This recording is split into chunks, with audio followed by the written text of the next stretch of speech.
लश्कर भी तुम्हारा है, सरदार भी तुम्हारा है, तुम झूठ को सच लिख दो, अखबार भी तुम्हारा है। इन अंधेरों का जिगर चीर कर नूर आएगा, अगर तू है फिरौन तो मूसा भी जरूर आए।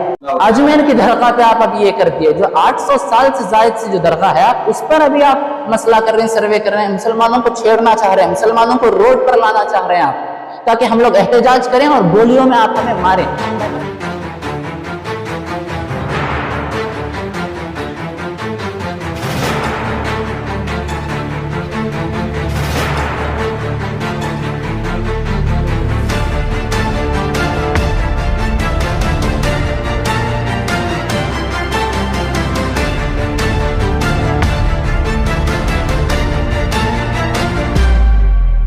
हालात हाजरा और ख़ास तौर पर संभल पर काफ़ी सियासत देखने को मिल रही है, और जिस अंदाज में पुलिस की कार्रवाई संभल में भी उसकी पुरजोर मजम्मत की जा रही है, क्या कहना है? नहीं, देखिए आज मुल्क में हालात ऐसे हैं, चारों तरफ नफरत की आंधियां हैं। इन नफरत की आंधियों ने मोहब्बत के गुलिस्तान को ढा दिया है। अगर इस नफरत के दौर में भी अगर कोई मोहब्बत की दुकान कामयाबी और कामरानी से चला रहा है तो वो हमारी कांग्रेस पार्टी है। अभी संभल में जो वाकया पेश आया, अभी मस्जिदों का सर्वे निकाल रहे हैं। जब 1947 के बाद 1991 में 11 जुलाई को कानून नाफिज हो गया कि the places of worship act 1991 जब नाफिज हुआ, जब वो कहता है प्रोविजन निकाले गए, सेक्शन 3, सेक्शन 6 और सेक्शन 8 जब बोल रहा है कि कोई भी मस्जिदों को हाथ नहीं लगाएंगे, कुछ भी नहीं करेंगे, तो फिर सर्वे लेने की जरूरत ही नहीं पड़ती कुछ भी। अब ये लोग सर्वे निकाल के क्यों मुसलमानों के साथ छेड़ाछाड़ी कर रहे हैं मुझे नहीं मालूम। अभी 5 हमारे नौजवान भाई शहीद हो गए संभल में। अभी उनकी शहादत पर हमें बहुत तकलीफ महसूस होती है। जो 17 साल का नौजवान माइनर मारा गया है उसमें पुलिस की गोलियों में, ये सब बहुत तकलीफ दे है मुसलमानों के लिए। हम एक मस्जिद खो चुके हैं पहले ही, बाबरी मस्जिद 6 दिसंबर अभी आने वाला है परसों, एक मस्जिद तो आप हमारी छीन लिए। अब और आप वक्फ की बिल लाते हैं, वक्फ अमेंडमेंट एक्ट ला रहे हैं। मुसलमान हरगिज भी नहीं चाहता कि वक्फ अमेंडमेंट बिल पास हो यहाँ इंडिया के अंदर।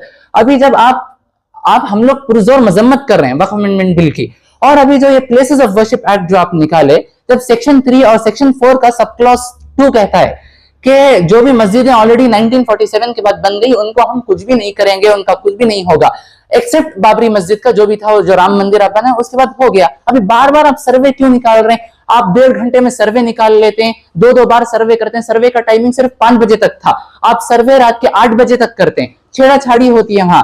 अगर पत्थरबाजियां कर रहे थे तो पुलिस वाले लाठियां भी चला सकते थे, गोली मारने की तो जरूरत नहीं थी ना।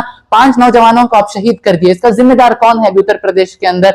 और मुल्क में हालात ऐसे चल रहे हैं, मुल्क की जीडीपी कमजोर हो रही है, रुपये की कीमत गिर रही है, डॉलर की कीमत आसमान छू रही है मुल्क में, सरहदों पर जवान शहीद हो रहे हैं और सरकार खामोश है हमारी। अगर कोई 50,000 का गरीब अगर कोई 50,000 का लोन ले मुल्क में और वक्त पर अदा ना करे तो सरकार उनका जीना मुश्किल कर देती है। और ये बड़े बड़े उद्योगपति मुल्क के अंदर 5-5 हजार करोड़ का गबन कर कर भाग रहे हैं और सरकार हमारी चुप है। सरहदों पर जवान शहीद हो रहे हैं, सरकार चुप है। किसान मर रहे हैं मुल्क में, सरकार हमारी चुप है। जीएसटी की महामारी ने छोटे मोटे व्यापारियों का धंधा बर्बाद कर दिया, उनका कारोबार, सरकार इस पर भी चुप है। और इतना सब मुल्क में हो रहा है, हमारी सरकार खामोश है, मुल्क में कोई भी रिएक्शन नहीं देते, कोई भी कुछ भी जवाब नहीं देते। और हर बार आए दिन या तो वक्फ का उठा देते हैं, या तो मस्जिदों पर सर्वे करते हैं, या फिर मुसलमानों की सिटीजनशिप पर उठा देते हैं। अगर सरकार को अगर मुसलमानों से इतनी नफरत है, अगर हमारी सिटीजनशिप पर भी आपको नफरत है, तो आप कॉन्स्टिट्यूशन ऑफ इंडिया का आर्टिकल 5 से आर्टिकल 15 पढ़े उठा के, आप सिटीजनशिप के बारे में, नेशनैलिटी के बारे में। आप कॉन्स्टिट्यूशन नहीं पढ़ते, आप कुछ भी लाके कानून नाफिज कर देते हैं, गोलियां चला देते हैं। ऐसा मुल्क नफरत से नहीं चलने वाला है हरगिज भी। कांग्रेस पार्टी अपनी जिम्मेदारी अदा कर रही है?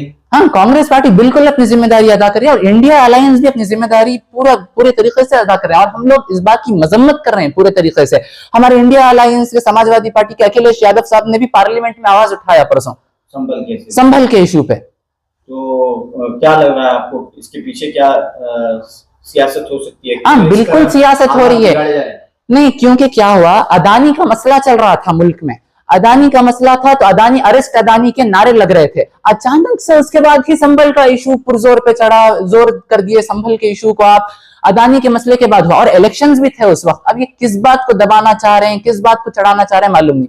अब अगर मुसलमान कोई आवाज उठाएंगे, कोई भी हमारे अकाबरीन आवाज उठाएंगे, आप उन्हें जेलों में बंद कर देंगे। अरे मसला तो ऐसा है मुल्क में, हम आह भी करते हैं तो हो जाते हैं बदनाम, वो कत्ल भी करते हैं तो चर्चा नहीं होता। तो इस तरह के हालात हैं। हाँ, तो क्या जिम्मेदारी होनी चाहिए? नहीं, हुकूमत के और देखिए अदालत को भी फैसला करना चाहिए।